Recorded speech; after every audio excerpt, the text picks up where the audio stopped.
503 Krishna Tanota university Baljinder Singh Nijjar Woodland Paramjit Kaur ਰੰਗੀ ਵੈਕਾਵਲ ਜੀ ਐਨ tyre and lube ਜਿਨ੍ਹਾਂ ਦੇ ਕੋਲੋਂ ਤੁਸੀਂ truck wash oil change air brake ਦਾ ਕੰਮ ਕਰਵਾ ਸਕਦੇ ਹੋ। ਨਵੇਂ ਪੁਰਾਣੇ ਟਾਇਰ ਵਾਜਿਬ ਕੀਮਤਾਂ ਤੇ ਖਰੀਦ ਸਕਦੇ ਹੋ। ਸੈਂਟਰਨੈਲਾ ਮਡੇਰਾ ਦੇ ਵਿੱਚ ਲੋਕੇਸ਼ਨ ਨੇ। ਕਾਲ ਕਰ ਸਕਦੇ ਹੋ ਨਵਾਂ ਸਹੂਤਾ 209 277 0113 West Coast truck driving school Fresno ਜਿਹੜੇ ਕਿ ਤੁਹਾਨੂੰ ਟਰੱਕ ਚਲਾਉਣ ਦੀ ਸਿਖਲਾਈ ਵਧੀਆ ਢੰਗ ਦੇ ਨਾਲ ਦਿੰਦੇ ਹਨ।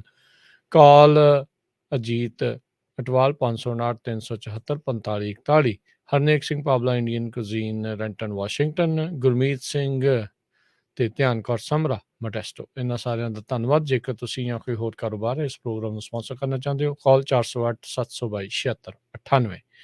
ਮਿੰਟੂ ਜੀ ਗੱਲਬਾਤ ਦਾ ਸਿਲਸਿਲਾ ਸ਼ੁਰੂ ਕਰਦੇ ਜਾਈਏ। ਵੋਟਾਂ ਜਿਹੜੀਆਂ ਆ ਉਹ ਚੋਣਾਂ ਆ ਉਹ ਭੁਗਤ ਗਈਆਂ। ਅਮਿਤ ਸ਼ਾਹ ਬੋਲੇ ਨੇ ਕਹਿੰਦੇ ਵੀ ਪੰਜਾਬ ਦੇ ਚੋਣ ਨਤੀਜਿਆਂ ਦਾ ਅੰਦਾਜ਼ਾ ਤਾਂ ਕੋਈ ਜੋਸ਼ੀ ਲਾ ਸਕਦਾ ਆ। ਪੰਜਾਬ ਦੇ ਵੋਟ ਪਰਸੈਂਟ ਦੇ ਉੱਤੇ ਸਿਆਸੀ ਪੰਡਤਾਂ ਨੂੰ ਵੀ ਚੱਕਰ ਪਿਆ।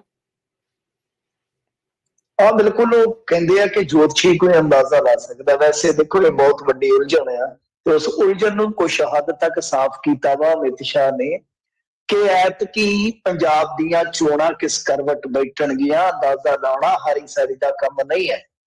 ਤਾਂ ਉਹਦੇ ਚ ਅਮਿਤ ਸ਼ਾਹ ਵੀ ਬਾਹਾਂ ਖੜੀਆਂ ਕਰਦੇ ਆ ਹੱਥ ਖੜੇ ਕਰਦੇ ਆ ਕਿ ਭਾਈ ਸਾਡੇ ਵੱਸ ਦਾ ਰੋਗ ਨਹੀਂ ਰਿਹਾ। ਅਸੀਂ ਇਲੈਕਸ਼ਨ ਲੜਿਆ ਤੇ ਬਹੁਤ ਅੱਛੇ ਤਰੀਕੇ ਨਾਲ ਲੜਿਆ ਵਾ ਪਰ ਉੱਥੇ ਕੀ ਰਿਜ਼ਲਟ ਆਏਗਾ ਇਹਦੀ ਪ੍ਰੈਡਿਕਸ਼ਨ ਤੇ ਕੋਈ ਜੋਤਸ਼ੀ ਕਰ ਸਕਦਾ। ਤਾਂ ਹੁਣ ਜੋਤਸ਼ੀ ਕੀ ਕਹਿੰਦਾ ਚਲੋ ਆਪਾਂ ਜੋਤਸ਼ੀ ਕੋਲ ਪੁੱਛ ਲੈਂਦੇ ਆ ਪੰਡਤਾਂ 10 ਪੱਤਰੀ। ਤਾਂ ਪੰਜਾਬ ਕਾਂਗਰਸ ਦੇ ਮੈਂਬਰ ਪਾਰਲੀਮੈਂਟ ਹੈ ਡਿੰਪਾ ਜੀ ਉਹ ਕਹਿੰਦੇ ਠੱਗ ਅਤੇ ਚੋਰ ਬ੍ਰਾਊਨਜ਼ ਮੈਡਲ ਜਿੱਤਣਗੇ। ਠੱਗ ਅਤੇ ਚੋਰ ਬ੍ਰਾਊਨਜ਼ ਮੈਡਲ ਜਿੱਤਣਗੇ। ਇਸ਼ਾਰਿਆਂ ਚ ਇਹਨੇ ਅੱਗੇ ਪਾਸਿਓਂ ਲੱਗੇ ਪੰਜਾਬ ਦੇ ਇੰਚਾਰਜ ਨੂੰ ਬਾੜ ਮੇਰ ਦਾ ਠੱਗ ਕਿਹਾ ਸੀ। ਸੋ ਜੋਤਸ਼ੀ ਦੱਸ ਰਹੇ ਨੇ ਵੇਖ ਲਓ ਤੇ ਪੰਜਾਬ ਵਾਲਿਆਂ ਨੇ ਨਾਲ ਦੀ ਨਾਲ ਦੱਸ ਵੀ ਦਿੱਤਾ। ਉਹ ਕਹਿੰਦੇ ਜੀ ਕਿ ਪ੍ਰੈਡਿਕਟ ਕਰਨਾ ਇਸ ਵਾਰੀ ਬਹੁਤ ਔਖਾ ਹੈ ਤੇ ਮੈਂਬਰ ਪਾਰਲੀਮੈਂਟ ਹੀ ਦੱਸਦੇ ਆ ਕਿ ਬ੍ਰਾਊਨਜ਼ ਮੈਡਲ ਦੀ ਖੇਡੇਗੀ ਕਾਂਗਰਸ। ਹੁਣ ਟੱਕਰ ਕਿਹਦੀ ਰਹਿ ਗਈ ਫਿਰ ਅਕਾਲੀ ਬਸਪਾ ਭਾਜਪਾ ਤੇ ਫਿਰ ਆਮ ਆਦਮੀ ਪਾਰਟੀ ਦੀ। ਇਹਦਾ ਮਤਲਬ ਤੇ ਇਹੋ ਹੀ ਨਿਕਲਦਾ ਹੈ ਨਾ ਜੀ। ਸੋ ਖੈਰ ਜਸਵੀਰ ਸਿੰਘ ਡਿੰਪਾ ਹੋਰਾਂ ਦੀਆਂ ਆਪਣੀਆਂ ਨਾਰਾਜ਼ਗੀਆਂ ਨੇ ਸਾਡੇ ਨਾਲ ਸੋਹਣੇ ਉਹ ਨਾਰਾਜ਼ਗੀ ਤੇ ਨਹੀਂ। ਇੱਥੇ ਉਹ ਨਾਰਾਜ਼ਗੀ ਨਹੀਂ ਇੱਥੇ ਤੇ ਕਹਿ ਲਓ ਕਿ ਸਾਰਾ ਕੁਝ ਨਾਰਾਜ਼ ਹੋਇਆ ਬੈਠਾ। ਦੇਖੋ ਗੱਲ ਇਹ ਆ ਕਿ ਵਾਕਿਆ ਇਸ ਸੱਚ ਦੇ ਵਿੱਚ ਇੱਕ ਮੈਂ ਕਹੂੰਗਾ ਕਿ ਰਚਕ ਭਰ ਵੀ ਸ਼ੱਕ ਨਹੀਂ ਹੈ ਕਿ ਇਸ ਵਾਰੀ ਬੜੀ ਭੰਬਲ ਭੂਸੇ ਵਾਲੀ ਰਾਜਨੀਤੀ ਬਣੀ ਪਈ ਆ। ਜੇ ਤੁਸੀਂ ਹੇਠਲੇ ਪੱਧਰ ਤੇ ਜਾਂਦੇ ਹੋ ਨੌਜਵਾਨਾਂ ਨਾਲ ਗੱਲ ਕਰਦੇ ਹੋ ਕਹਿੰਦੇ ਆ ਕਿ ਚੱਕ ਦਿਆਂਗੇ ਘੜੇ ਤੋਂ ਕਬਲਾ ਹੀ ਨਹੀਂ ਪੁਰਾਣਾ ਨਾ ਬਈ ਅਸੀਂ ਨਹੀਂ ਬਣਦੇ ਅਸੀਂ ਤਾਂ ਚੇਂਜ ਲਿਆਣਾ। ਔਰਤਾਂ ਦੀ ਗੱਲ ਕਰੋਗੇ ਉਹਨਾਂ ਦੀਆਂ ਵੀ ਹੁਣ ਖੁੱਲੀਆਂ ਰਾਏ ਜਿਹੜੀਆਂ ਨੇ ਉਹ ਸਾਹਮਣੇ ਆਉਂਦੀਆਂ ਕਿ ਨਹੀਂ ਬਈ ਬਦਲਾਅ ਚਾਹੀਦਾ ਹੈ ਆਹ ਸਾਡੇ ਮੁੱਦੇ ਨੇ। ਤਾਂ ਦੂਸਰੇ ਪਾਸੇ ਜੇ ਤੁਸੀਂ ਅਰਬਨ ਲੋਕਾਂ ਦੇ ਨਾਲ ਗੱਲ ਕਰੋਗੇ ਸ਼ਹਿਰੀ ਮੁੰਡਾ ਪਿੰਡ ਦਾ ਸੀ ਸ਼ਹਿਰ ਜਾ ਕੇ ਸ਼ਹਿਰੀ ਹੋ ਗਿਆ ਤੇ ਸ਼ਹਿਰੀਆਂ ਨਾਲ ਗੱਲ ਕਰੋਗੇ ਕੁਛ ਹੱਦ ਤੱਕ ਮਤਲਬ ਕਿ ਉੱਥੇ ਥੋੜਾ ਜਿਹਾ ਬਦਲਦਾ ਰੁਖ ਨਜ਼ਰ ਆਉਂਦਾ। ਸੋ ਕਹਿਣ ਦਾ ਭਾਵ ਇਹ ਆ ਕਿ ਆਮ ਆਦਮੀ ਪਾਰਟੀ ਅਕਾਲੀ ਦਲ ਕਾਂਗਰਸ ਭਾਜਪਾ ਇਹ ਲੜਾਈ ਦੇ ਵਿੱਚ ਤੇ ਹੈ ਪਰ ਜੇ ਤੁਸੀਂ ਆਮ ਲੋਕਾਂ ਨਾਲ ਗੱਲ ਕਰੋਗੇ 10 ਨਾਲ ਗੱਲ ਕਰਕੇ ਦੇਖੋਗੇ ਤਾਂ 5-7 ਦੀ ਆਵਾਜ਼ ਇਹ ਸਿੱਟਾ ਕੱਢਦੀ ਹੈ। ਪਤਾ ਨਹੀਂ ਉਹਨੂੰ ਆਵਾਜ਼ ਜਿਹੜੀ ਹੈ ਉਹ ਵੈਸੇ ਹੀ ਖਿੱਚਦੀ ਹੈ ਸ਼ੋਰ ਜ਼ਿਆਦਾ ਕਰਦੀ ਹੈ ਜ਼ੋਰ ਨਾਲ ਜ਼ਿਆਦਾ ਬੋਲਦੀ ਹੈ ਕਿ ਉਹ ਆਮ ਆਦਮੀ ਪਾਰਟੀ ਦੇ ਹੱਕ 'ਚ ਨਜ਼ਰ ਆਉਂਦੀ ਹੈ। ਹੁਣ ਦੇਖੋ ਵੋਟਾਂ ਪੈ ਚੁੱਕੀਆਂ ਹੁਣ ਅਸੀਂ ਖੁੱਲ੍ਹ ਕੇ ਗੱਲ ਕਰ ਸਕਦੇ ਹਾਂ ਹੁਣ ਕਿਸੇ ਦੀ ਸੋਚ ਪ੍ਰਭਾਵਿਤ ਹੋਣ ਦਾ ਸਵਾਲ ਨਹੀਂ ਹੈ। ਹੁਣ ਤਾਂ ਇਹ ਹੈ ਕਿ ਜੋ ਐਗਜ਼ਿਟ ਪੋਲ ਜਿਹੜੇ ਲੋਕ ਪੋਲ ਕਰਕੇ ਬਾਹਰ ਆਏ ਆ ਜਿਸ ਤਰ੍ਹਾਂ ਉਹ ਖੁੱਲੇ ਰੂਪ ਦੇ ਵਿੱਚ ਰਾਏ ਰੱਖ ਰਹੇ ਆ ਜਿਸ ਤਰ੍ਹਾਂ ਦੀ ਵੇਵ ਜਿਹੜੀ ਨਜ਼ਰ ਆ ਰਹੀ ਹੈ ਸੋ ਇਹ ਪ੍ਰੈਡਿਕਟ ਕਰਨਾ ਔਖਾ ਹੈ। ਹਾਲਾਂਕਿ ਜਿਵੇਂ ਮੈਂ ਕਿਹਾ ਕਿ ਆਮ ਆਦਮੀ ਪਾਰਟੀ ਦੀ ਨਜ਼ਰ ਆਉਂਦੀ ਹੈ ਹਾਲਾਂਕਿ ਕੁਛ ਲੋਕ ਇਨਕਾਰ ਕਰਦੇ ਹੋ ਕਹਿੰਦੇ ਕਿ 15-20 ਸੀਟਾਂ ਮਸੀਂ ਲਿਆ ਪਰ ਜੇ ਤੁਸੀਂ ਦੇਖੋਗੇ ਕਈ ਇਲਾਕਿਆਂ ਦੇ ਵਿੱਚ ਬਹੁਤ ਜ਼ਿਆਦਾ ਉਹਨਾਂ ਦੀ ਨੇਰੀ ਹੈ ਪਰੰਤੂ ਉਹ ਪਹੁੰਚ ਪਾਉਣਗੇ ਮਤਲਬ ਕਿ ਜੋ ਇੱਕ ਜਾਦੂਈ ਅੰਕੜਾ ਹੁੰਦਾ ਹੈ 60 ਵਾਲਾ 59 ਵਾਲਾ ਕਿ ਉੱਥੋਂ ਤੱਕ ਪਹੁੰਚ ਪਾਉਣਗੇ ਇਹ ਬੜਾ ਵੱਡਾ ਸਵਾਲ ਹੈ। ਇਹ ਬਹੁਤ ਵੱਡਾ ਸਵਾਲ ਹੈ ਔਰ ਵੋਟ ਪਰਸੈਂਟੇਜ ਦਾ ਜਿੱਥੋਂ ਤੱਕ ਤੁਸੀਂ ਜ਼ਿਕਰ ਕੀਤਾ ਇਹਨੇ ਹੋਰ ਵੀ ਫਿਕਰ ਵਧਾ ਦਿੱਤੇ ਨੇ। ਫਿਕਰ ਇਹ ਵਧਾ ਦਿੱਤੇ ਆ ਕਿ 15 ਸਾਲਾਂ ਦੇ ਵਿੱਚ ਪੰਜਾਬ 'ਚ ਸਭ ਤੋਂ ਘੱਟ ਵੋਟਿੰਗ ਹੋਈ ਹੈ ਔਰ ਜਿਨ੍ਹਾਂ ਥਾਵਾਂ ਤੇ ਸਭ ਤੋਂ ਜ਼ਿਆਦਾ ਹੋਈ ਆ ਉਹ ਸਾਡੇ ਏਰੀਏ ਦੇ ਵਿੱਚ ਨੇ ਜ਼ਿਆਦਾਤਰ। ਗਿੱਦੜਬਾਹਾ ਹੈ, ਲੰਬੀ ਹੈ, ਤਲਵੰਡੀ ਸਾਬੋ ਹੈ, ਪੁੱਚੋ ਹੈ, ਮਤਲਬ ਕਿ ਮਾਲਵਾ ਦੇ ਵਿੱਚ ਜ਼ਿਆਦਾ VOTING ਹੋਈ ਆ। ਤਾਂ ਹੁਣ ਇਸ ਚੀਜ਼ ਨੂੰ ਤੁਸੀਂ ਪੋਜ਼ਿਟਿਵਲੀ ਜੇ ਮਤਲਬ ਕਿ ਲੈਣਾ ਹੋਵੇ ਆਮ ਆਦਮੀ ਪਾਰਟੀ ਦੇ ਪੱਖ ਤੋਂ, ਜੇ ਤੁਸੀਂ ਉਹਨਾਂ ਦੇ ਸਮਰਥਕ ਹੋ, ਤਾਂ ਇੱਥੇ ਕਿਤੇ ਨਾ ਕਿਤੇ ਆ ਕੇ ਸਥਿਤੀ ਇਸ ਕਰਕੇ ਬਦਲਦੀ ਹੈ। ਮੌੜ ਦੇ ਵਿੱਚ ਵੀ 80% VOTING ਹੋਈ ਹੈ, ਤਲਵੰਡੀ ਦੇ ਵਿੱਚ 83% ਹੋਈ ਹੈ, ਲੰਬੀ ਦੇ ਵਿੱਚ ਵੀ ਜੇ ਤੁਸੀਂ ਦੇਖੋਗੇ ਤਾਂ 81.35% ਹੁੰਦੀ ਹੈ। ਗਿੱਦੜਬਾਈ ਤੇ ਰਿਕਾਰਡ ਟੁੱਟ ਗਏ 84%, ਮਲੋੜ ਦੇ ਵਿੱਚ ਵੀ 78%, ਮੁਕਤਸਰ ਦੇ ਵਿੱਚ ਵੀ, ਫਰੀਦਕੋਟ ਦੇ ਵਿੱਚ ਵੀ 75%, ਕੋਟਕਪੂਰੇ ਚ ਵੀ 76%, ਰਾਮਪੁਰਾ ਫੂਲ ਚ ਤਕਰੀਬਨ 80%, ਗੁਰੂ ਹਰਸਾਏ ਦੇ ਵਿੱਚ 81%, ਫਿਰੋਜ਼ਪੁਰ ਦੇ ਵਿੱਚ ਜੇ ਦੇਖੋਗੇ ਤਾਂ 71% ਹੈ, ਧਰਮਕੋਟ ਦੇ ਵਿੱਚ 77% ਹੈ, ਨਿਹਾਲ ਸਿੰਘ ਵਾਲਾ ਉੱਥੇ ਵੀ 71%, ਬਾਘਾ ਪੁਰਾਣਾ 77%, ਰਾਏਕੋਟ 72%, ਦਾਖਾ ਮੇਰੇ ਖਿਆਲ ਦੇ ਨਾਲ 75%, ਪਾਇਲ ਦੇ ਵਿੱਚ 67%। ਤਾਂ ਇੱਥੋਂ ਘਟਨਾ ਸਟਾਰਟ ਹੋ ਜਾਏਗਾ। Ludhiana north, Ludhiana West, Ludhiana central, Atamnagar, Ludhiana south, Ludhiana East, ਇਹ ਆ ਜਾਣਗੇ 60 ਤੋਂ 65 66 ਦੇ ਵਿਚਾਲੇ। ਸਮਰਾਲੇ 75% ਹੋਈ ਹੈ VOTING, ਫਤਿਹਗੜ੍ਹ ਸਾਹਿਬ ਦੇ ਵਿੱਚ 77%। ਤਾਂ ਇਸ ਤਰ੍ਹਾਂ ਮਤਲਬ ਕਿ ਜਿਹੜੀ ਜ਼ਿਆਦਾਤਰ ਵੋਟ ਵਰੀ ਹੈ ਜਿਹੜੀ ਉਹ ਮਾਲਵੇ ਦੇ ਵਿੱਚ ਤੁਸੀਂ ਦੇਖ ਸਕਦੇ ਹੋ ਕਿ ਟੌਪ ਦੀਆਂ 8-10 ਸੀਟਾਂ ਕੱਢ ਲਓ ਜਿੱਥੇ 80, 78, 75। ਤੇ ਜੇ ਆਪਾਂ ਵੇਖੀਏ ਤਾਂ ਅੰਮ੍ਰਿਤਸਰ ਦੇ ਵਿੱਚ ਵੀ VOTING ਖਾਸੀ ਘੱਟ ਹੋਈ ਹੈ, ਤਰਨਤਾਰਨ ਦੇ ਵਿੱਚ ਘੱਟ ਹੋਈ ਹੈ। ਮਤਲਬ ਕਿ ਓਵਰਆਲ ਜੇ ਤੁਸੀਂ ਦੇਖੋਗੇ ਤਾਂ ਮਾਲਵੇ ਦੇ ਵਿੱਚ VOTING ਵਧੇਰੇ ਨਜ਼ਰ ਆ ਰਹੀ ਹੈ, ਜਿੱਥੋਂ ਆਮ ਆਦਮੀ ਪਾਰਟੀ ਨੂੰ ਕੁਝ ਸੁੱਖ ਦਾ ਸਾਹ ਆਉਂਦਾ। ਮਤਲਬ ਕਿ ਇਸ ਦੁਬਿਧਾ ਚੋਂ ਕਿਤੇ ਨਾ ਕਿਤੇ ਜੇ ਕੋਈ ਕਿਨਾਰਾ ਮਿਲਦਾ ਨਜ਼ਰ ਆ ਰਿਹਾ ਵਾ ਤਾਂ ਉਹ ਇਹੀ ਆ ਰਿਹਾ ਕਿ ਭਾਈ ਜੇ ਆਮ ਆਦਮੀ ਪਾਰਟੀ ਸਰਕਾਰ ਬਣਾਉਣਾ ਲੋਚਦੀ ਹੈ, ਸੋਚਦੀ ਹੈ, ਤਾਂ ਉਹਦੇ ਵਾਸਤੇ ਮਾਲਵਾ ਇੱਕ ਤਾਰਨਾ ਹੋ ਸਕਦਾ ਹੈ। ਮਾਲਵੇ ਦੇ ਵਿੱਚ VOTING ਰਜਮੀ ਹੋਈ ਹੈ, ਕਿਉਂਕਿ ਇੱਕ ਨਾ ਮਿੱਥ ਬਣੀ ਆਦਾ ਕਿ ਮੈਂ ਦੇ ਨਾਲ ਕੁਛ ਹੱਦ ਤੱਕ ਸਹਿਮਤੀ ਵੀ ਨਹੀਂ ਰੱਖਦਾ ਕਿ ਜਦੋਂ VOTING ਬਹੁਤ ਜ਼ਿਆਦਾ ਹੁੰਦੀ ਹੈ ਤਾਂ ਸਰਕਾਰਾਂ ਜਿਹੜੀਆਂ ਨੇ ਉਹ ਰਿਪੀਟ ਨਹੀਂ ਹੁੰਦੀਆਂ, ਮਤਲਬ ਕਿ ਬਦਲਾਅ ਦੀ ਵੋਟ ਹੁੰਦੀ ਹੈ। ਪਰ ਐਸਾ ਨਹੀਂ ਹੁੰਦਾ। ਪੰਜਾਬ ਦੇ ਕਈ ਟ੍ਰੈਂਡ ਜੇ ਤੁਸੀਂ ਚੈੱਕ ਕਰੋਗੇ, ਵੋਟ ਸ਼ੇਅਰ ਡਿੱਗਣ ਤੇ ਕਈ ਵਾਰ ਸਰਕਾਰ ਜਿਹੜੀ ਹੈ ਉਹ ਬਦਲ ਜਾਂਦੀ ਹੈ, ਵੋਟ ਪਰਸੈਂਟ ਵਧਣ ਤੇ ਜਿਹੜੀ ਹੈ ਕਈ ਵਾਰ ਰਿਪੀਟ ਵੀ ਹੋ ਜਾਂਦੀ ਹੈ। ਇਸ ਤਰ੍ਹਾਂ ਦੇ ਟ੍ਰੈਂਡ ਨੇ, ਉਹ ਬੇਸਿਕਲੀ ਉਹ ਚੱਲਦੇ ਰਹਿੰਦੇ ਨੇ। ਤਾਂ ਉਹਨਾਂ ਟ੍ਰੈਂਡਾਂ ਦੇ ਵਿੱਚ ਇਤਫਾਕ ਵਧੇਰੇ ਕਹਿ ਸਕਦੇ ਹਾਂ ਆਪਾਂ। ਸੋ ਇਹ ਸੂਰਤ-ਹਾਲ ਹੈ ਕਿ ਇਸ ਵੇਲੇ ਮੇਰਾ ਮੰਨਣਾ ਇਹ ਹੈ ਕਿ ਆਮ ਆਦਮੀ ਪਾਰਟੀ ਮਾਲਵੇ ਤੇ ਟੇਕ ਲਾ ਕੇ ਬੈਠੀ ਹੈ। ਹੁਣ ਉਹਨਾਂ ਦੇ ਬੰਦਿਆਂ ਨਾਲ ਗੱਲ ਕਰੋ, ਕਹਿੰਦੇ ਨੇ ਕਿ 50 ਵੀ ਜਿੱਤ ਲਵਾਂਗੇ, ਪਰ ਤੁਸੀਂ 69 ਚੋਂ 50 ਕਿਵੇਂ ਜਿੱਤ ਲੋਗੇ, ਇਹ ਬੜਾ ਵੱਡਾ ਸਵਾਲ ਹੈ। ਕਿਹੜੀਆਂ 50 ਹੋਣਗੀਆਂ ਸੀਟਾਂ? ਤਾਂ ਖੈਰ ਇਹ ਹੈ ਕੁੱਲ ਮਿਲਾ ਕੇ ਭੰਬਲ ਭੂਸਾ ਜਿਹਨੇ ਬਹੁਤ ਹੱਦ ਤੱਕ ਲੋਕਾਂ ਨੂੰ ਵੀ ਕਨਫਿਊਜ਼ ਕੀਤਾ ਹੋਇਆ। ਤੇ ਦੂਸਰੇ ਪਾਸੇ ਜੇ ਆਪਾਂ ਦੇਖੀਏ VOTING ਪਰਸੈਂਟੇਜ ਨੂੰ ਲੈ ਕੇ ਨੈਸ਼ਨਲ ਲੈਵਲ ਤੇ ਵੀ ਜਿਹੜੇ ਹੈਗੇ ਨੇ ਮਤਲਬ ਕਿ ਵਿਸ਼ਲੇਸ਼ਕ, ਉਹ ਵੀ ਕਿਤੇ ਨਾ ਕਿਤੇ ਫਸ ਗਏ। ਤੇ ਹੁਣ ਕੀ ਮਤਲਬ ਕਿ ਪ੍ਰੈਡਿਕਸ਼ਨ ਕੀਤੀ ਜਾਵੇ? ਤਾਂ ਜ਼ਾਹਰ ਜੀ ਗੱਲ ਆ ਕਿ ਹਾਲ ਦੀ ਘੜੀ ਆਪਾਂ ਸਾਰਾ ਕੁਝ ਸਮੇਂ ਤੇ ਛੱਡ ਦਿੰਦੇ ਆ, ਪਰੰਤੂ ਦਾਅਵੇ ਕੀਤੇ ਜਾ ਰਹੇ ਆਪੋ ਆਪਣੇ ਪੱਧਰ ਤੇ। ਪਰ ਮਾਲਵੇ ਦੇ ਵਿੱਚ VOTING ਜਿਹੜੀ ਹੈ ਦੱਬ ਕੇ ਹੋਈ ਆ, ਉਹ ਆਮ ਆਦਮੀ ਪਾਰਟੀ ਨੂੰ ਕਿਤੇ ਨਾ ਕਿਤੇ ਆਸਰਾ ਦਿੰਦੀ ਨਜ਼ਰ ਆ ਰਹੀ ਹੈ। ਪਰ ਦੁਆਬੇ ਦੇ ਵਿੱਚ, ਮਾਝੇ ਦੇ ਵਿੱਚ ਉਹ ਵੋਟ ਘੱਟ ਹੋਈ ਹੈ। ਉਹਦਾ ਹੁਣ ਫਾਇਦਾ ਕਿਹਨੂੰ ਹੁੰਦਾ, ਕਿਹਨੂੰ ਨਹੀਂ ਹੁੰਦਾ? ਡੇਰੇ ਵਾਲਿਆਂ ਨੇ ਵੀ ਟਾਈਮ ਦੇ ਟਾਈਮ ਡਿਸੀਜਨ ਲਿਆ ਵਾ, ਤਾਂ ਉਹਦਾ ਫਾਇਦਾ ਕਿਹਨੂੰ ਹੁੰਦਾ, ਨੁਕਸਾਨ ਕਿਹਨੂੰ ਹੁੰਦਾ? ਸੋ ਇਹ तमाम ਚੀਜ਼ਾਂ ਸਾਫ਼ ਹੋਣਗੀਆਂ ਹੁਣ 10 ਮਾਰਚ ਨੂੰ। ਜੀ ਜੀ ਬਿਲਕੁਲ ਜੀ। ਚਲੋ ਜ਼ਿਆਦਾ ਸਮਾਂ ਨਹੀਂ ਰਹਿ ਗਿਆ, ਲੋਕਾਂ ਨੂੰ ਪਤਾ ਲੱਗ ਹੀ ਜਾਣਾ ਆ ਕਿ ਆਸਰਾਈਆਂ ਹੋਰ ਕਈ ਕੁਛ ਆਪਾਂ ਨੂੰ ਦੇਖਣ ਨੂੰ ਮਿਲਣਾ। ਇੱਕ ਸਾਡੇ ਫੇਸਬੁੱਕ ਅਤੇ ਹਰਭੁਪਿੰਦਰ ਹੁਣੀ ਪੁੱਛਦੇ ਨੇ, ਲੁਧਿਆਣੇ ਦੇ ਵਿੱਚ ਕਹਿੰਦੇ ਵੀ ਓਵਰਆਲ 65% ਸਾਰਿਆਂ 'ਚ ਮਿਲਾ ਕੇ, ਤੇ ਲੁਧਿਆਣੇ ਈਸਟ 'ਚ 63.8 63.8% ਜਿਹੜੀ ਹੈ ਜੀ ਉੱਥੇ ਵੋਟ ਪਈ ਹੈਗੀ ਆ। ਸੋ ਦੇਖੋ ਕੀ ਬਣਦਾ ਆ। ਤੇ ਅਗਲੀ ਲੁਧਿਆਣੇ ਈਸਟ ਦੇ ਵਿੱਚ ਹੈਗੀ ਹੈ ਜੀ 66.23। ਜੇ ਵੇਖੋਗੇ ਤਾਂ ਇਹਨਾਂ ਦੇ ਕਈ ਹਲਕੇ ਆ ਜਾਂਦੇ ਨੇ, ਖੰਨਾ ਆ ਜਾਂਦਾ ਜੇ ਤੁਸੀਂ ਦੇਖੋਗੇ ਤਾਂ 74, 41 ਹੈ, ਸਮਰਾਲਾ 75, 49, ਸਾਹਨੇਵਾਲ 67 ਹੈ, ਲੁਧਿਆਣਾ ਈਸਟ 66 ਹੈ, ਲੁਧਿਆਣਾ ਸਾਊਥ 59 ਹੈ, ਆਤਮਨਗਰ 61 ਹੈ, ਲੁਧਿਆਣਾ ਸੈਂਟਰਲ 61 ਹੈ, ਲੁਧਿਆਣਾ ਵੈਸਟ 63 ਹੈ, ਲੁਧਿਆਣਾ ਨਾਰਥ 61 ਆ ਜਾਂਦਾ, ਗਿੱਲ 67 ਆ ਜਾਂਦਾ, ਪਾਇਲ 76 ਆ ਜਾਂਦਾ, ਇੱਥੇ ਅੱਛੀ ਹੋਈ ਆ। ਦਾਖਾ ਮੈਂ ਦੱਸ ਹੀ ਦਿੱਤਾ 75, ਰਾਏਕੋਟ 72 ਤੇ ਜਗਰਾਉਂ 67। ਸੋ ਇਹ ਸੂਰਤ ਹਾਲ ਹੈ ਲੁਧਿਆਣੇ ਦੀ। ਓਵਰਆਲ ਵੋਟ ਪਰਸੈਂਟੇਜ ਜਿਹੜੀ ਹੈ ਉਹ ਡਾਊਨ ਰਹੀ ਹੈ ਲੁਧਿਆਣੇ। ਜੀ। ਤੇ ਮਿੰਟੂ ਜੀ ਚਲੋ ਹੁਣ ਤਿੰਨ ਤ੍ਰਿਕੋਣੀ ਮੁਕਾਬਲਾ ਤਾਂ ਬਹੁਤਾ ਜਿਹੜਾ ਆਪਾਂ ਨੂੰ ਦੇਖਣ ਨੂੰ ਜਿਹੜਾ ਉਹ ਮਿਲ ਰਿਹਾ ਆ।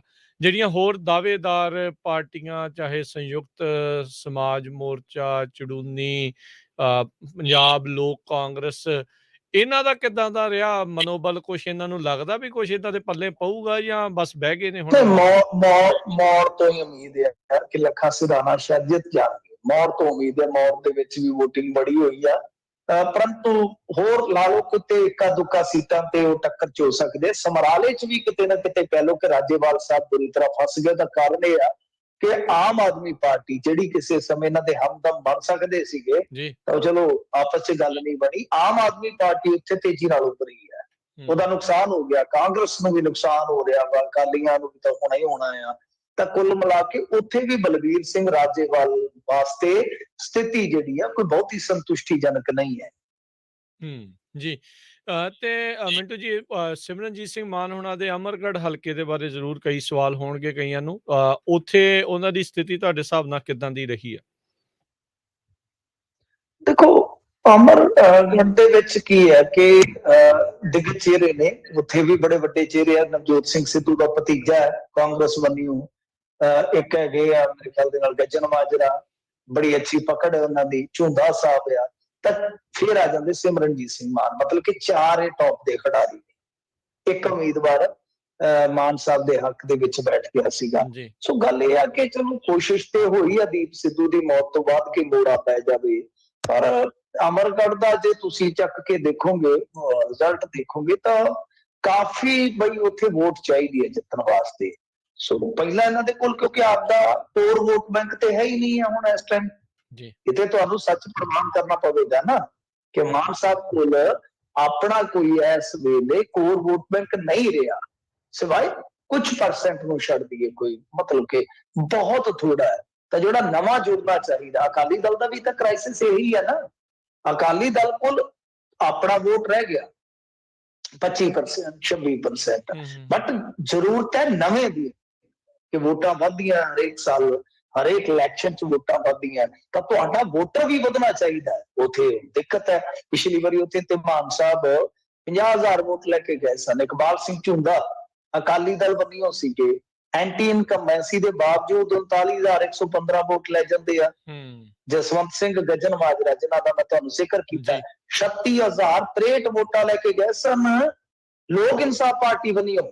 ਇੰਟਰਸਟਿੰਗ ਚੀਜ਼ ਹੈ, ਬੈਂਸਾ ਦੀ ਪਾਰਟੀ ਵੱਲੋਂ ਹੀ ਉਹ 36,000 ਦੇ ਕਰੀਬ ਵੋਟ ਲੈ ਜਾਂਦੇ ਨੇ। ਤੋ ਇਹ ਕਹਿਣ ਦਾ ਮਤਲਬ ਇਹ ਹੈ ਕਿ ਬਹੁਤ ਔਖਾ ਹੈ ਕਿ ਇਕਬਾਲ ਸਿੰਘ ਝੁੰਦਾ 12 ਚੋਂ ਜਿੱਤਦੇ ਆ, 38,000 ਵੋਟ ਲੈ ਜਾਂਦੇ ਆ। ਸੋ ਇਸ ਕਰਕੇ ਉਹਨਾਂ ਦੀ ਟੱਕਰ ਜਿਹੜੀ ਹੈ ਬਹੁਤ ਤਕੜੀ ਟੱਕਰ ਹੈ ਸਿਮਰਨਜੀਤ ਸਿੰਘ ਮਾਨ ਦੀ। ਤਾਂ ਹਾਂ, ਜੇ ਤਾਂ ਦੇਖੋ ਸਮਾਂ ਹੁੰਦਾ, ਕੁਛ ਜ਼ਿਆਦਾ ਦੇਰ ਤੱਕ ਚੱਲਦੀ ਮੁਹਿੰਮ ਉਹਨਾਂ ਦੀ, ਤਾਂ ਫਿਰ ਤਾਂ ਹੈ। ਪਰ ਇੱਕ ਚੀਜ਼ ਜ਼ਰੂਰ ਵੇਖਣ ਵਾਲੀ ਹੈ ਕਿ ਉਹਨਾਂ ਦਾ ਰਿਜ਼ਲਟ ਕੁਛ ਵੀ ਰਵੇ, ਪਰੰਤੂ ਇੱਕ ਨੁਕਸਾਨ ਜ਼ਰੂਰ ਹੋਵੇਗਾ ਉਸ ਬੈਲਟ ਦੇ ਵਿੱਚ। ਬਹੁਤਾ ਅਸਰ ਨਹੀਂ ਹੈਗਾ ਦੀਪ ਸਿੱਧੂ ਦੀ ਮੌਤ ਤੋਂ ਬਾਅਦ ਵੀ। ਮੈਂ ਇਮਾਨਦਾਰੀ ਨਾਲ ਕਹਾਂ ਸਾਡੇ ਵੱਲ ਤੇ ਘੱਟੋ ਘੱਟ ਕੁਛ ਨਹੀਂ ਹੈਗਾ, ਕੁਛ ਨਹੀਂ ਹੈਗਾ ਅਸਰ ਅਕਾਲੀ ਦਲ ਅੰਮ੍ਰਿਤਸਰ ਦੇ ਹੱਕ ਦੇ ਵਿੱਚ। ਜੇ ਤੁਸੀਂ ਵੋਟਾਂ ਦੇ ਲਿਹਾਜ਼ ਨਾਲ ਵੇਖੋ ਤਾਂ ਉੱਥੇ ਕੀ ਹੈ ਕਿ ਜੇ ਆਪਾਂ ਦੇਖੀਏ ਉੱਥੋਂ ਦੀਆਂ ਰਿਪੋਰਟਾਂ ਨੇ ਬਰਨਾਲੇ ਜ਼ਿਲ੍ਹੇ ਤੱਕ, ਉਹ ਇਹ ਆ ਕਿ ਨੌਜਵਾਨਾਂ ਨੇ ਬਹੁਤ ਘੱਟ ਸਮੇਂ ਦੇ ਵਿੱਚ ਸਿਮਰਨਜੀਤ ਸਿੰਘ ਮਾਨ ਨੂੰ ਵੋਟ ਤੇ ਸਪੋਰਟ ਕੀਤੀ ਹੈ।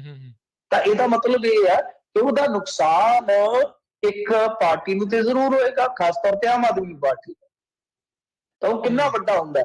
ਤੋ ਜਿੱਤ ਦੇ ਵਿੱਚ ਤਬਦੀਲ ਹੁੰਦੀ ਹੈ ਕਿ ਨਹੀਂ ਉਹ ਲਹਿਰ, ਉਹ ਜਿਹੜੀ ਮੁਹਿੰਮ ਆ, ਉਹ ਹਾਲੇ ਥੋੜਾ ਜਿਹਾ ਕਹਿਣਾ ਔਖਾ। ਪਰ ਮੇਰੇ ਖਿਆਲ ਦੇ ਨਾਲ ਬਹੁਤ ਹੱਦ ਤੱਕ ਕਹਿ ਲਈਏ ਕਿ ਕਾਲੀ ਹੈ ਜੇ ਆਪਾਂ ਕਹਿ ਦਈਏ ਕਿ ਸਿਮਰਨਜੀਤ ਸਿੰਘ ਮਾਨ ਉੱਥੋਂ ਜਿੱਤ ਜਾਣਗੇ। ਮੈਂ ਤੁਹਾਨੂੰ ਆંકੜੇ ਦੱਸੇ ਕਿ ਉੱਥੋਂ ਤੱਕ ਪਹੁੰਚਣਾ ਪਵੇਗਾ, ਇਹਨਾਂ ਤਿੰਨਾਂ ਨੂੰ ਮਾਤ ਦੇਣੀ ਪਵੇਗੀ। ਬਹੁਤ ਵੱਡੀ ਗੱਲ ਹੁੰਦੀ ਹੈ ਜਦੋਂ ਤੁਸੀਂ ਚਾਰ ਕੋਨੀ ਮੁਕਾਬਲਾ ਜਿਹੜਾ ਲੜ ਰਹੇ ਹੋ। ਜੀ ਜੀ ਜੀ। ਅਗਲੀ ਮਿੰਟੂ ਜੀ ਗੱਲ ਕਰੀਏ ਕਾਂਗਰਸ ਉਮੀਦਵਾਰ ਪਿੰਕੀ ਤੇ ਭਾਜਪਾ ਉਮੀਦਵਾਰ ਸੋਢੀ ਵਿਰੁੱਧ ਮਾਮਲੇ ਦਰਜ। ਇਹਦੇ ਦੇਖੋ ਕੁੱਟਮਾਰ ਦੇ ਮਾਮਲੇ, ਵਾਇਲੈਂਸ ਹੋਈ ਹੈ ਸਾਡੇ ਪੰਜਾਬ ਦੇ ਵਿੱਚ, ਚੱਲ ਰਹੀ ਹੈ। ਤੁਹਾਨੂੰ ਪਤਾ ਹੈ ਇਲੈਕਸ਼ਨਾਂ ਦੇ ਵਿੱਚ ਵਾਇਲੈਂਸ ਬੜੀ ਹੁੰਦੀ ਹੈ। ਕਿ ਜਾਨੀ ਨੁਕਸਾਨ ਤੇ ਨਹੀਂ ਹੋਇਆ, ਪਰ ਬਹੁਤ ਥਾਵਾਂ ਤੇ ਫਾਇਰਿੰਗ ਹੋਈ ਹੈ, ਬਹੁਤ ਥਾਵਾਂ ਤੇ ਸ਼ਿਕਾਇਤਾਂ ਹੋਈਆਂ, ਬਹੁਤ ਥਾਵਾਂ ਤੇ ਦਾਰੂ ਜਾਂ ਪੈਸਾ ਵੰਡਣ ਦੀਆਂ ਸ਼ਿਕਾਇਤਾਂ ਜਿਹੜੀਆਂ ਪਾਈਆਂ ਗਈਆਂ। ਸੋ ਇਹ ਮਾਮਲਾ ਕੁਝ ਇਸ ਕਿਸਮ ਦਾ ਸੀਗਾ ਕਿ ਸਰਹੱਦੀ ਪਿੰਡਾਂ ਦੇ ਵਿੱਚ ਇਹ ਗਏ ਸਨ। ਦੋਸ਼ ਇਹ ਲੱਗ ਰਿਹਾ ਕਿ ਇਹਨਾਂ ਨੇ ਕੁਝ ਉੱਥੇ ਗੜਬੜ ਕਰਨ ਦਾ ਯਤਨ ਕੀਤਾ ਤੇ ਉਸ ਤੋਂ ਬਾਅਦ ਫਿਰ ਇਹਨਾਂ ਦੀ ਗੱਡੀ ਵੀ ਤੋੜੀ ਗਈ ਹੈ। ਮੈਂ ਤੇ ਇੱਕ ਅਖਬਾਰ ਦੀ ਖਬਰ ਪੜ੍ਹ ਰਿਹਾ ਸੀਗਾ। ਸੋ ਦੂਜੇ ਪਾਸੇ ਜੇ ਤੁਸੀਂ ਦੇਖੋਗੇ ਤਾਂ ਰਾਣਾ ਗੁਰਮੀਤ ਸੋਢੀ ਵਿਰੁੱਧ ਥਾਣਾ ਕੈਂਟ ਦੇ ਵਿੱਚ ਮਾਮਲਾ ਦਰਜ ਕੀਤਾ ਗਿਆ।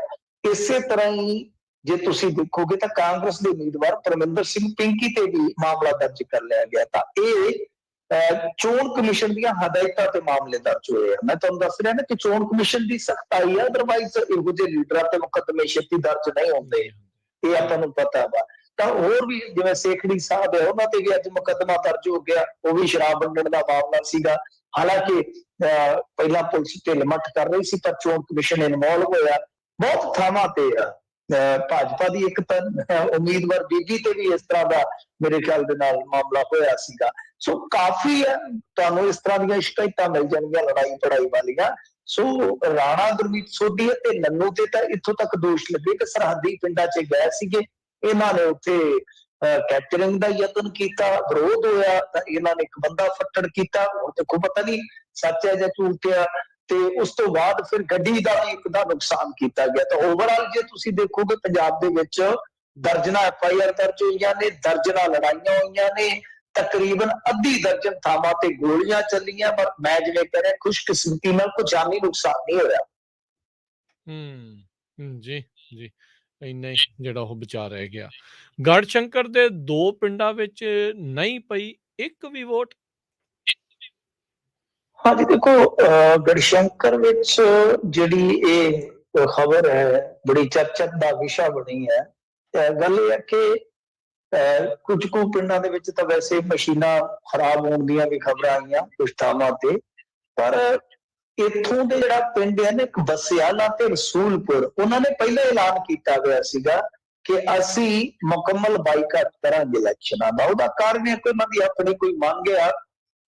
ਜਿਹੜਾ ਇਹਨਾਂ ਦਾ ਨਵਾਂ ਸ਼ਹਿਰ ਰੋਡ ਨੂੰ ਜਾਣ ਵਾਲਾ ਕੋਈ ਲਿੰਕ ਮਾਰ ਗਿਆ, ਉਹਦੇ ਤੇ ਕੋਈ ਰੇਲਵੇ ਫਾਟਕ ਆ, ਉਹ ਖੋਲਿਆ ਨਹੀਂ ਜਾਏਗਾ ਜਦ ਤੱਕ ਉਹ ਕਹਿੰਦੇ ਕਿ ਉਦੋਂ ਤੱਕ ਅਸੀਂ ਵੋਟ ਨਹੀਂ ਪਾਵਾਂਗੇ। ਤਾਂ ਇਸ ਤਰ੍ਹਾਂ 1-2 ਪਿੰਡ ਹੋਰ ਵੀ ਨੇ ਪੰਜਾਬ ਦੇ ਜਿਨ੍ਹਾਂ ਨੇ ਕੰਪਲੀਟਲੀ ਬਾਈਕਾਟ ਕੀਤਾ। ਉਹਦੇ ਵਿੱਚ ਜੇ ਤੁਸੀਂ ਦੇਖੋਗੇ ਤਾਂ ਇੱਕ ਪਿੰਡ ਪਠਾਨਕੋਟ ਬੰਨੀ ਦਾ, ਉਹਨਾਂ ਦੀ ਆਪਣੀ ਇੱਕ ਵੱਖਰੀ ਕਿਸਮ ਦੀ ਸਮੱਸਿਆ ਹੈ। ਸਮੱਸਿਆ ਇਸ ਤਰ੍ਹਾਂ ਹੈ ਕਿ ਉਹਨਾਂ ਦਾ ਆਪਣਾ ਪਿੰਡ ਹੈ ਜਿਹੜਾ ਬਿਲਕੁਲ ਦੱਸਦੇ ਆ ਕਿ ਬਾਰਡਰ ਵਾਲੀ ਸਾਈਡ ਪੈਂਦਾ ਵਾ। ਤਾਂ ਬਾਰਡਰ ਤੇ ਹੁਣ ਪਿੰਡ ਵਸਿਆ ਹੋਣ ਕਰਕੇ ਵੈਸੇ ਹੀ ਡਿਵੈਲਪਮੈਂਟ ਤੁਹਾਨੂੰ ਪਤਾ ਘੱਟ ਹੁੰਦੀ ਹੈ। ਸੈਕੰਡ ਚੀਜ਼ ਕੀ ਹੈ ਕਿ ਉਹਨਾਂ ਕੋਲ ਪੁਲ ਹੀ ਹੈ ਨਹੀਂਗਾ। ਉਹ ਕਹਿੰਦੇ ਅੱਜ ਤੱਕ ਭਾਰਤ ਆਜ਼ਾਦ ਹੋਇਆ ਸਾਨੂੰ ਪੁਲ ਨਹੀਂ ਬਣਾ ਕੇ ਦਿੱਤਾ ਗਿਆ। ਸ਼ਾਇਦ ਉਹ ਮੇਰੇ ਖਿਆਲ ਦੇ ਨਾਲ ਗੱਲ ਕਰਦੇ ਮਕੌੜਾ ਪੱਤਣ ਵਾਲੀ ਗੱਲ ਕਰਦੇ ਆ। ਤਾਂ ਉਹ ਉਹਨਾਂ ਦੀ ਮੰਗ ਆ। ਇਸੇ ਚੱਲਦੇ ਉਹਨਾਂ ਨੇ ਕਿਹਾ ਕਿ ਨਹੀਂ ਭਾਈ, ਜਦ ਤੱਕ ਤੁਸੀਂ ਸਾਡੀ ਸਮੱਸਿਆ ਹੱਲ ਨਹੀਂ ਜੇ ਕਰਦੇ ਅਸੀਂ ਉਦੋਂ ਤੱਕ ਵੋਟ ਨਹੀਂ ਕਰਾਂਗੇ। ਤਾਂ ਇਹ ਬਦਕਿਸਮਤੀ ਹੈ। ਜੇ ਤੁਸੀਂ ਹੋਰ ਵੀ ਇੱਕ ਚੀਜ਼ ਦੇਖੋਗੇ, ਕੁਝ ਪਿੰਡ ਆਪਣੇ ਪੰਜਾਬ ਦੇ ਇਸ ਤਰ੍ਹਾਂ ਦੇ ਜਿਨ੍ਹਾਂ ਦੇ ਆਪਾਂ ਨਾਂ ਨਹੀਂ ਜਾਣਦੇ। ਜਦੋਂ ਇੱਧਰੋਂ ਤੁਸੀਂ ਚੰਡੀਗੜ੍ਹ ਤੋਂ ਪਰਾਂ ਨੂੰ ਜਾਓਗੇ ਰੋਪੜ ਵਾਲੀ ਸਾਈਡ ਤੋਂ ਤੇ ਹਿਮਾਚਲ ਵਾਲੇ ਪਾਸੇ ਜਿਹੜੇ ਸਾਡੇ ਹਿੱਸੇ ਪਿੰਡ ਆਏ ਪੰਜਾਬ ਦੇ, ਅਸੀਂ ਉਹ ਛੱਡ ਰੱਖੇ ਨੇ। ਪਹਾੜਾਂ ਤੇ ਪਿੰਡ ਨੇ, ਉਹ ਕੁਝ ਪਿੰਡ ਨੇ ਨਾ ਉੱਥੇ ਬੱਤੀ ਘੱਲੀ ਆ, ਨਾ ਉੱਥੇ ਵਾਟਰ ਵਰਕਸ ਦਾ ਕੋਈ ਪਾਣੀ ਜਾਂਦਾ ਵਾ। ਸੋ ਉਹ ਪਿੰਡ ਨਾ ਵਿਚਾਰੇ ਹਿਮਾਚਲ ਦੇ ਰਹੇ ਨਾ ਪੰਜਾਬ ਦੇ ਕਈ ਪਿੰਡ ਨੇ, ਉਹ ਪਤਾ ਨਹੀਂ ਹੁਣ ਗਿਣਤੀ ਚ ਕਿੰਨੇ ਹੋਣਗੇ। ਸੋ ਪੰਜਾਬ ਨੇ ਵੀ ਉਹਨਾਂ ਨੂੰ ਲਵਾਰਸ ਛੱਡ ਰੱਖਿਆ। ਤੇ ਬੜੀਆਂ ਸਮੱਸਿਆਵਾਂ ਨੇ। ਜੇ ਫਿਰੋਜ਼ਪੁਰ ਸਰਹੱਦੀ ਪਿੰਡ ਤੇ ਆਉਂਗੇ, ਫਾਜ਼ਿਲਕਾ ਆਉਂਗੇ ਤਾਂ ਇਹਨਾਂ ਦੀਆਂ ਆਪਣੀਆਂ ਸਮੱਸਿਆਵਾਂ ਹੁੰਦੀਆਂ। ਸੋ ਇਸ ਕਰਕੇ ਉਹ ਬਾਈਕਾਟ ਕੀਤੇ ਗਏ ਆ। ਇਸ ਤਰ੍ਹਾਂ ਦੀਆਂ ਕਈ ਹੋਰ ਖਬਰਾਂ ਵੀ ਆ। ਕਈ ਪਿੰਡਾਂ ਦੇ ਵਿੱਚ ਪੋਲਿੰਗ ਬੂਥ ਨਹੀਂ ਲੱਗੇ, ਕਈਆਂ ਪਿੰਡਾਂ ਦੇ ਵਿੱਚ ਪੋਲਿੰਗ ਬੂਥ ਜਿਹੜੇ ਲਾਏ ਗਏ ਉਹ ਸਾਂਝੇ ਲਾਏ ਗਏ। ਸੋ ਕੁਝ ਅੱਛੀਆਂ ਖਬਰਾਂ ਵੀ ਨੇ। ਜੀ ਜੀ ਜੀ, ਅਗਲੀ ਮਿੰਟੂ ਜੀ ਗੱਲ ਕਰਦੇ ਜਾਈਏ। PGI ਨੇ ਡਰੱਗ ਮੁੱਦੇ ਤੇ ਬਣਾਇਆ ਰੋਡ ਮੈਪ। ਹਾਂਜੀ ਦੇਖੋ, PGI ਨੇ ਇੱਕ ਅੱਗੇ ਵੀ ਰਿਪੋਰਟ ਪੇਸ਼ ਕੀਤੀ ਸੀਗੀ। ਸਾਡੇ ਕੋਲ ਕੋਈ ਮਤਲਬ ਕਿ ਠੋਸ ਰਿਪੋਰਟ ਨਹੀਂ ਹੈਗੀ ਡਰੱਗ ਦੇ ਮਾਮਲੇ 'ਚ ਸਰਕਾਰੀ ਤੌਰ ਤੇ। ਤਾਂ PGI ਦੀ ਸਟੱਡੀ ਹੈਗੀ ਆ, ਕ੍ਰਿਡ ਦੀ ਸਟੱਡੀ ਹੈਗੀ ਹੈ, ਮਜ਼ੀਦ 3 ਸਟੱਡੀਆਂ ਨੇ ਸਾਡੇ ਕੋਲ ਪੰਜਾਬ ਦੇ ਨਸ਼ੇ ਦੇ ਮੁੱਦੇ ਤੇ।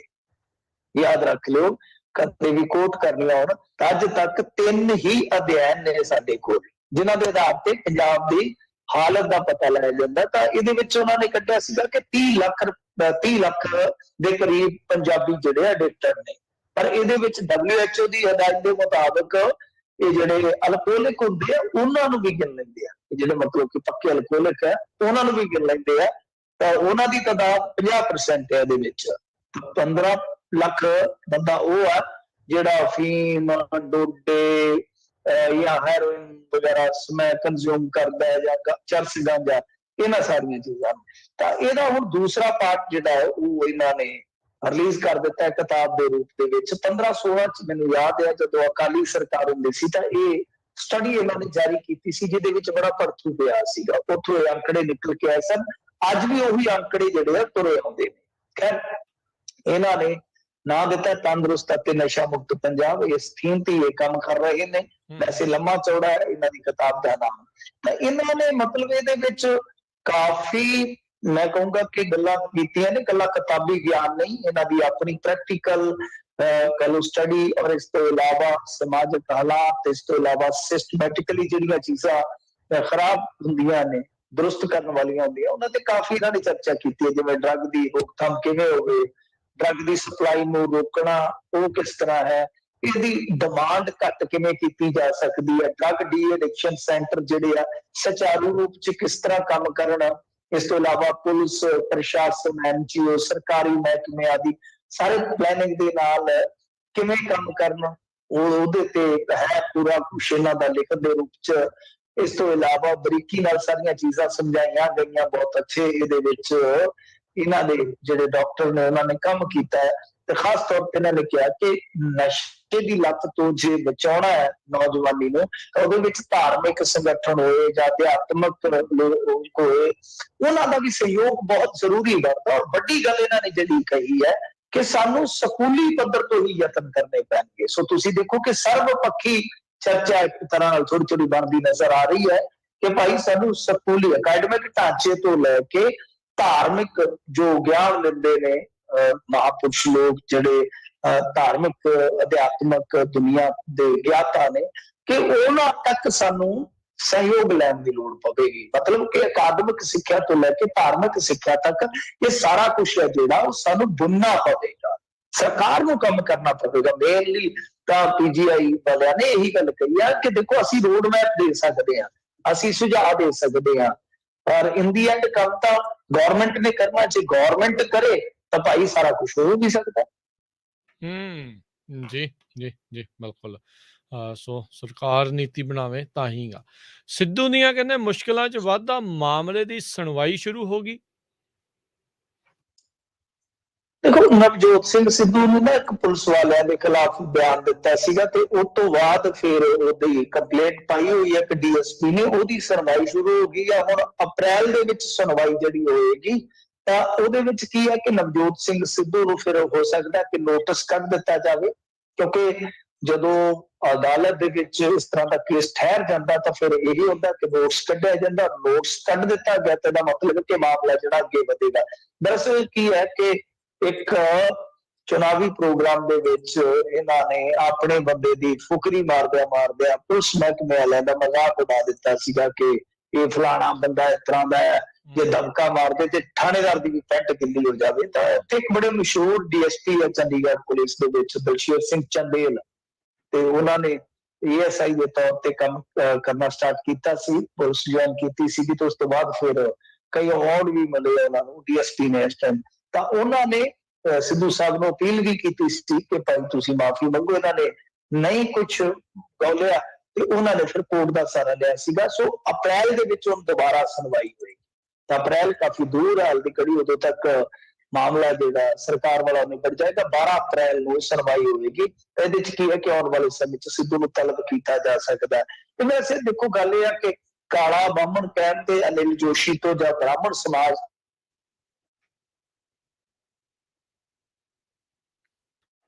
ਮਾਫੀ ਮੰਗ ਸਕਦੇ ਆ। ਤੇ ਜੇ ਸ਼ਬਦ ਨਿਕਲ ਗਏ, ਹਾਲਾਂਕਿ ਉਹਨਾਂ ਨੇ ਇੱਕ ਵਾਰੀ ਮੈਨੂੰ ਲੱਗਦਾ ਸਫਾਈ ਵੀ ਦਿੱਤੀ ਸੀ, ਪਰ ਉਹ ਸਫਾਈ ਜਿਹੜੀ ਹੈ ਨਾ ਉਹ ਠੀਕ ਢੰਗ ਨਾਲ ਨਹੀਂ ਪੇਸ਼ ਕੀਤੀ ਇਹਨਾਂ ਨੇ। ਜੇ ਉਹ ਕਹਿ ਵੀ ਦੇਣ ਤਾਂ ਮੇਰਾ ਮੰਨਣਾ ਇਹ ਹੈ ਕਿ ਕੋਈ ਵੱਡੀ ਗੱਲ ਨਹੀਂ, ਕਿਉਂਕਿ ਪੁਲਿਸ ਫੋਰਸ ਹੀ ਉਹਨਾਂ ਨੂੰ ਸਿਕਿਉਰ ਰੱਖਦੀ ਹੈ, ਸਿਕਿਉਰਿਟੀ ਦਿੰਦੀ ਹੈ।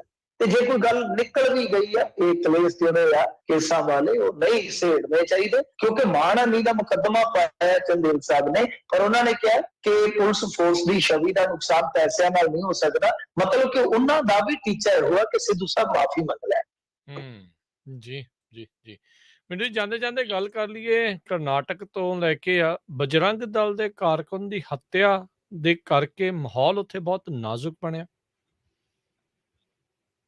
ਮਾੜੀ ਗੱਲ ਹੈ ਜੀ, ਹੱਤਿਆ ਕਿਸੇ ਦੀ ਵੀ ਤੁਹਾਨੂੰ ਪਤਾ ਹੀ ਹੈ, ਜਦੋਂ ਖਾਸ ਤੌਰ ਤੇ ਫਿਰਕਿਆਂ ਦੇ ਟਕਰਾਅ ਦਾ ਕਾਰਨ ਬਣ ਜਾਵੇ ਤਾਂ ਉਹ ਤਾਂ ਮਾੜੀ ਹੀ ਮੰਦਭਾਗੀ ਗੱਲ ਹੀ ਕਵਾਂਗੇ। ਦਰਅਸਲ ਤੁਹਾਨੂੰ ਪਤਾ ਹੈ ਹਿਜ਼ਾਬ ਦਾ ਮਾਮਲਾ ਉੱਥੇ ਚੱਲਿਆ, ਔਰ ਉਸ ਤੋਂ ਬਾਅਦ ਹੋਇਆ ਕੀ ਹੈ ਕਿ ਇਹ ਇੱਕ ਨੌਜਵਾਨ ਸੀ 26 ਸਾਲ ਦਾ ਹਰਸ਼ ਇਹਦਾ ਨਾਮ ਸੀਗਾ, ਤਾਂ ਇਹਨੇ ਕੋਈ ਪੋਸਟ ਪਾਇਆ ਸੀਗਾ ਫੇਸਬੁੱਕ ਤੇ ਹਿਜ਼ਾਬ ਦੇ ਖਿਲਾਫ। ਤਾਂ ਚਲੋ ਬਜਰੰਗ ਦਲ ਦਾ ਹੋਵੇ ਠੀਕ ਹੈ, ਮੁਬਾਰਕ ਹੈ ਭਾਈ ਉਹਨਾਂ ਨੂੰ, ਪਰੰਤੂ ਕਿਸੇ ਦੇ ਮਾਮਲੇ ਦੇ ਵਿੱਚ ਐਵੇਂ ਨੁਕਤਾਚੀਨੀ ਨਹੀਂ ਕਰਨੀ। ਮੇਰੇ ਖਿਆਲ ਦੇ ਨਾਲ ਉਹ ਚੀਜ਼ ਜਿਹੜੀ ਆ ਉਹ ਮੈਂ ਅੱਗੇ ਵੀ ਕਿਹਾ ਸੀਗਾ ਕਿ ਇਸ ਮਾਮਲੇ ਦਾ ਰਾਜਸੀਕਰਨ ਬਣਾ ਰਹੀ ਹੈ। ਇਹ ਮਸਲਾ ਨਿਬੜ ਜਾਣਾ ਸੀ ਆਪਣੇ ਪੱਧਰ ਤੇ, ਸਕੂਲੀ ਪੱਧਰ ਤੇ, ਕਾਲਜ ਪੱਧਰ ਤੇ, ਮਾਪੇ ਇਨਵੋਲਵ ਹੁੰਦੇ, ਪ੍ਰਸ਼ਾਸਨ ਇਨਵੋਲਵ ਹੁੰਦਾ, ਪਰ ਆਊਟਸਾਈਡਰ ਪੈ ਤਾਂ ਸਾਰੀ ਖੇਡ ਉੱਥੇ ਖਿਲਰ ਗਈ। ਤਾਂ ਇਸ ਮੁੰਡੇ ਨੇ ਕੋਈ ਪੋਸਟ ਪਾਇਆ ਸੀਗਾ, ਤਾਂ ਉਸ ਤੋਂ ਬਾਅਦ ਫਿਰ ਇਹਦੀ ਹੱਤਿਆ ਕਰ ਦਿੱਤੀ ਗਈ, ਹਾਲਾਂਕਿ ਦੋਸ਼ੀ ਫੜ ਲਏ ਗਏ ਆ। ਤਾਂ ਜਦੋਂ ਇਹਦੀ ਅੱਜ ਅਰਥੀ ਉੱਥੇ ਜਾ ਰਹੀ ਸੀਗੀ ਤਾਂ ਉਸ ਦਰਮਿਆਨ ਦੰਗਾ ਹੋ ਗਿਆ, ਤੇ ਇੱਕ ਖਾਸ ਭਾਈਚਾਰਾ ਯਾਨੀ ਮੁਸਲਿਮ ਭਾਈਚਾਰਾ ਮਾਈਨੋਰਟੀ, ਤਾਂ ਉਹਨਾਂ ਦੀਆਂ ਦੁਕਾਨਾਂ ਨੂੰ ਨਿਸ਼ਾਨਾ ਬਣਾਇਆ ਗਿਆ, ਫਿਰ ਉੱਥੇ 44 ਲਾ ਦਿੱਤੀ ਗਈ ਆ, ਕਿਉਂਕਿ ਰਾਜਨੀਤੀ ਸ਼ੁਰੂ ਹੋ ਗਈ ਇਸ ਮੁੱਦੇ ਤੇ। ਜੇ ਤੁਸੀਂ ਦੇਖੋਗੇ ਨਾ ਤਾਂ ਇੱਕ ਮੰਤਰੀ ਨੇ ਖੁਦ ਕਹਿ ਦਿੱਤਾ, ਔਰ ਮੈਂ ਕਹੂੰਗਾ ਕਿ ਬਹੁਤ ਗਲਤ ਗੱਲ ਕਹੀ ਹੈ ਉਹਨੇ, ਕਰਨਾਟਕ ਦੇ ਜਿਹੜੇ ਰੂਰਲ ਡਿਵੈਲਪਮੈਂਟ ਤੇ ਪੰਚਾਇਤ ਰਾਜ ਮੰਤਰੀ ਕੇ.ਐਸ. ਈਸ਼ਵਰਪਾ, ਉਹਨੇ ਕਹਿ ਦਿੱਤਾ ਕਿ ਦੇਖੋ ਮੈਂ ਜਿਹੜਾ ਇਹ ਬਜਰੰਗ ਦਲ ਦਾ ਮੁੰਡਾ ਮਰਿਆ ਇਹਦੇ ਤੇ ਬੜਾ ਦੁਖੀ ਆ, ਤੇ ਇਹਦੀ ਹੱਤਿਆ ਜਿਹੜੀ ਮੁਸਲਮਾਨ ਗੁੰਡਿਆਂ ਨੇ ਕੀਤੀ ਆ। ਦੇਖੋ ਹੱਤਿਆ ਕਰਨ ਵਾਲਾ ਹਥਿਆਰਾ ਹੁੰਦਾ ਹੈ, ਜ਼ੁਲਮ ਕਰਨ ਵਾਲਾ ਜ਼ਾਲਮ ਹੁੰਦਾ ਹੈ, ਦਰਿੰਦਗੀ ਕਰਨ ਵਾਲਾ ਦਰਿੰਦਾ ਹੁੰਦਾ ਹੈ। ਉਹਦਾ ਕ੍ਰਾਈਮ ਵੇਖਣਾ ਚਾਹੀਦਾ ਹੈ, ਉਹਦਾ ਜ਼ੁਲਮ ਵੇਖਣਾ ਚਾਹੀਦਾ ਹੈ।